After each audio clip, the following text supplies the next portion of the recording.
Bonjour à tous et à toutes et bienvenue sur ma chaîne. Aujourd'hui je vous retrouve pour une nouvelle vidéo et comme vous avez pu le voir sur le titre, je vais vous donner quelques astuces pour faire le deuil d'un enfant. Donc je voulais pas m'aventurer à faire cette vidéo, mais je me suis dit, attends, Aïka, t'avais 20 ans quand c'était arrivé, aujourd'hui t'en as presque 23, tu t'en es plus ou moins sorti, même si j'ai quelques séquelles. Tu peux pas jeter une bouteille à la mer, raconter ton histoire comme ça et puis finir tout. Je me suis dit, je vais donner des astuces afin que peut-être vous aussi, vous sortez au moins la tête de l'eau. Le premier conseil que je peux vous donner, c'est tout simplement d'accepter. Ça, c'est même pas un conseil, c'est quelque chose que vous devez faire. Vous devez accepter que l'enfant est parti, que l'enfant ne reviendra pas. Vous devez accepter son départ et les conséquences que son départ engendre, que vous ne le verrez plus, que vous ne l'entendrez plus, en tout cas de manière réelle, c'est-à-dire pas dans les vidéos, des choses comme ça, mais vous ne l'entendrez plus, vous le serrez plus dans vos bras et il n'y aura plus pratiquement de démarche à faire pour lui. Moi je me rappelle que l'annonce de son départ a été très difficile, mais très rapidement j'ai été à l'aise à la période, je pense que ça a duré une petite semaine où je pouvais aller le voir malheureusement à la morgue, où il y avait des démarches à faire, des trucs comme ça. J'étais très à l'aise parce qu'en fait à travers ça, en fait ça le faisait vivre.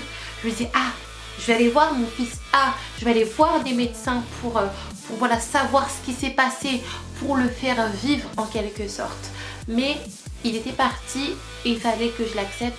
Et vous aussi, il faut l'accepter. Le deuxième conseil que je peux vous donner, c'est de vous laisser souffrir. Vous avez le droit de souffrir, vous avez le droit de pleurer, vous avez le droit de ressentir cette peine que vous avez dans le ventre. Vous avez le droit et c'est tout à fait normal. Moi, je me rappelle que voilà, mon copain, au bout d'un moment, il voulait faire le mec quoi, parce qu'on lui avait dit tu peux pas montrer tes sentiments comme ça parce que après Aïka elle va pas tenir, en plus t'es beaucoup plus âgée qu'elle, il faut vraiment que voilà tu fasses le mec. Et ben qu'est-ce qui s'est passé, il a arrêté de pleurer, des choses comme ça, et un jour on était en Martinique, hein, il a bu du rhum et voilà. Le père de mes enfants, c'est quelqu'un qui boit du rhum, etc. etc. Voilà, c'est quelqu'un qui tient normalement bien l'alcool. Et je peux vous assurer, ce jour-là, il a bu un peu de rhum et il a craqué. Et sa souffrance est sortie très violemment par de la violence, que ce soit verbale et physique, pas envers moi, hein, mais ni envers les autres, mais c'est sorti très très violemment. Mon troisième conseil, c'est de parler. Alors vous pouvez voir un spécialiste, psychologue, moi ça n'a pas du tout marché pour moi, mais c'est de parler. Moi j'ai beaucoup parlé avec ma famille, j'ai parlé avec mes oncles, j'ai parlé avec mes tantes, j'ai parlé avec mes soeurs, j'ai parlé avec ma mère, de toute façon je parle toujours avec ma mère, j'ai parlé avec tout le monde. J'ai parlé même avec des gens que je ne connaissais pas, ça m'a vraiment beaucoup aidé de ressortir ce que je ressentais, la souffrance que je ressentais. Ça c'est un conseil facultatif. Mais moi, c'était important pour moi de le faire, c'est de changer d'air. Moi, je sais que carrément, j'ai déménagé, j'ai changé de maison. J'étais dans une certaine commune en Martinique. Après, bon, je suis rentrée en France pour voilà, d'autres raisons. Et quand je suis repartie en Martinique, j'ai changé de maison. J'avais plus envie de rester dans la maison où j'étais, où mon fils était avant qu'il parte. Il y avait trop de souvenirs, trop de... Voilà, je me disais, oh... Voilà, il y a quelques temps il était là et je ne savais pas que c'était nos derniers instants. Le cinquième conseil, c'est de tout simplement garder le contact avec votre enfant. Moi je sais que pendant plusieurs mois, je lui ai parlé par des écrits, je lui écrivais une lettre par jour et puis après ça s'est diminué, ça s'est estompé. Je lui écrivais, je lui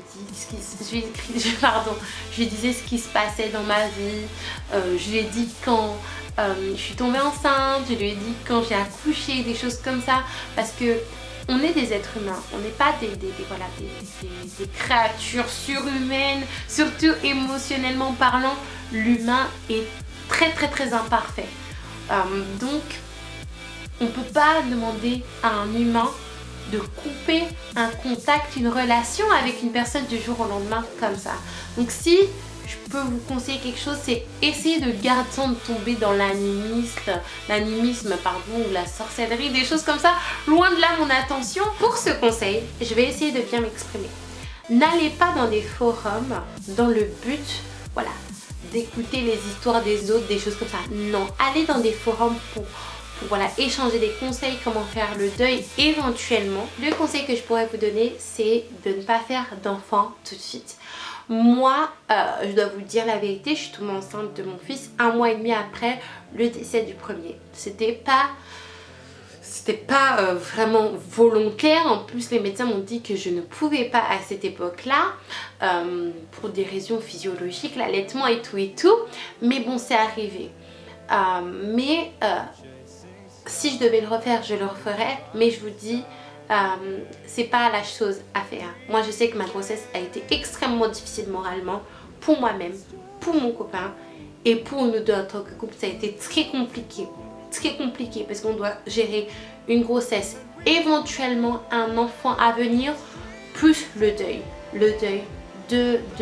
voilà, de notre enfant chacun de notre côté et notre deuil en tant que parents tous les deux. Ça a été très compliqué. Je pense que à cette période on a juste autre chose à faire comme soigner notre petit cœur et notre petit être qui est brisé. Le 8e conseil, c'est de faire des activités, des projets, avoir des interactions sociales. Moi je me rappelle que j'avais entrepris de prendre mes études, j'ai fait toutes les démarches, j'ai monté tout le dossier, mais quand il a fallu payer, j'ai pas pu. J'ai passé également mon code, c'était vraiment une très belle période, j'ai rencontré des gens en Martinique et tout. Et j'ai eu mon code. Bon, j'ai pas pu finir le permis, d'ailleurs faut que je le finisse avant que ça s'expire parce que je suis tombée enceinte. Mais ça m'a permis voilà, de voir du monde, etc. Et surtout l'interaction sociale. Moi je sais qu'en Martinique c'est différent qu'ici. Ici, vous sortez vos poubelles, vous partez au travail, vous fermez la porte de chez vous, vous entrevoyez vos voisins. Des fois ils vous disent même pas bonjour, alors qu'en Martinique on se dit tous bonjour, voilà, on parle, on discute, on rencontre du monde. C'est important ce genre de choses. Donc interaction sociale, projet et activité. Je vais essayer de bien m'exprimer également, mais c'est votre maison ne doit pas devenir un mausolée.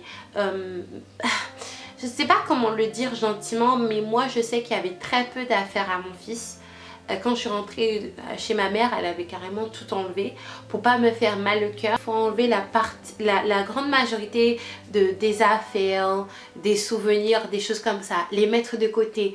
Le temps que vous avalez la nouvelle, le temps que vous commencez votre deuil et après vous pouvez les ressortir petit à petit. Mais ça peut pas devenir le mausolée de votre enfant, tout simplement pour vous également.